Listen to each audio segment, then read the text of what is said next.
a good system better. I have a very strong history of community involvement. I like to sometimes talk about what else I've done besides being a school board member. And I'm proud to be an educator. I'm proud that I have been a very long-term school board member. However, from the time I was in 9th grade, I have had a strong history of community service, which I learned from both my parents. You help other people, either individually by donations and even more importantly in many respects, by giving of your time. You can read my complete resume on my website, and I believe that a school board member absolutely is the one who is the contact and reaches out and strengthens the collaboration of working together for all our students. When I came to Pinellas County in 1975 from New York City, I was a co-founder of Resource Center for Women, which was an agency that helped women who were widowed, separated, divorced, had to work for pay. I was involved working at that center for 10 years.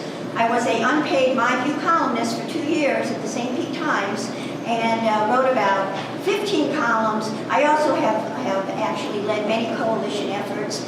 I research before I come and speak to a group. And I know not everyone here is libertarian, but I know your YouTube, lots more people are going to be looking at it. So let me just mention a few things. I saw you're against corporal punishment. I can really, and you can look in the paper, I led the fight against corporal punishment in 1989 and 1990. When I moved to New York City and my kids were entering elementary school, I was horrified to hear there were paddles. So the school board was not on TV, so I led a coalition of doctors, lawyers, black ministers, and we succeeded in 1990, 4-3 vote. I'm persistent, and I don't give up on the values that I think are important, many of which are your values. Thank you. There are many things that we're already doing based on best practices nationally, and also best practices about what's happening in Pinellas County. One thing that I favor that many schools do is called the Parent Compact, whereby at the beginning of the year it is very clearly stipulated these are the expectations of teachers, parents, and students, because students obviously have that role. One of the best practices, and this is not surprising, is to have students involved when you want parents to be there, and it depends on the school community. It might be an open house to go in the classroom, and also having food helps. It might be a performance. It might be at many schools, if not all schools, especially elementary, where they have portfolios. And they invite the parents, and the student presents the portfolio. For some of our schools where there is more of a challenge for parental involvement, I believe it needs to be the personal part of it. I am an advocate that for some schools where we have had difficulty even getting in touch with the parent would be to do parent visits. And that has been done rather successfully. We are doing all kinds of outreach and parent involvement activities at all times of the day. We have early morning breakfasts that many of us on the board have gone to. We have times during the day. We have evening kinds of programs and outreach. And also we have put in place throughout the county, it's called Parent University, where there is an hour, I think it's probably 6 to 7, there's some refreshments, and it's how you can help your child in school. Very specifically how to help them academically in a way that parents can understand. I think we need to continue doing what we're doing and strengthening what we're doing. We put that in place many, many years ago, and it's worked. There were many safeguards involved. It made it much easier and much quicker to get the students through the line because there's a limited time for lunch. It certainly helped on the bus, because especially in the beginning of the year, we have good bus drivers, and it's very rare when we hear a student is on the wrong bus when you consider how many thousands of kids we transport. I was on the board when we approved it. There were safeguards. I believe whatever happened in Tallahassee was not based on Pinellas County. We did it right and have had no trouble. But as what Tallahassee does, one size fits all, and they gave us one exception that we could do it another year.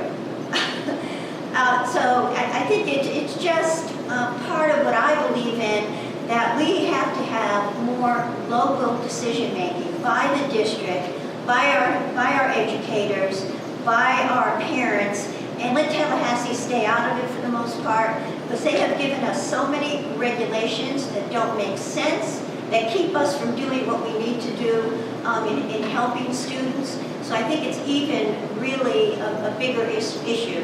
So I favor it, but every time I've been sworn in to be a board member, I have to uphold the law, as we all do, and I do all the time, but all the board members do advocacy and go to Tallahassee and talk to our legislators. Some board members go to Washington, like usually just one.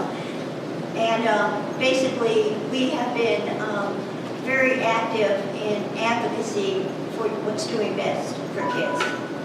It has been a real privilege to serve on the school board for many years. We have a very good board and superintendent, and we are making good progress. I don't believe in grades of schools, and in fact, when my opponent talks about 50% failing, if you look at, that's one test on one day. They didn't meet the kind of number, whether it was 300 or 400. If you look at the other large districts in Florida with the same demographics, we're doing about as well. There is an issue about the black, non-black achievement gap, and we are working on that. And as we looked at other districts, we have to do better. And we certainly, absolutely are working toward that. Even though I've been on the board a long time, I'm kind of like an outsider, except I have a lot of information.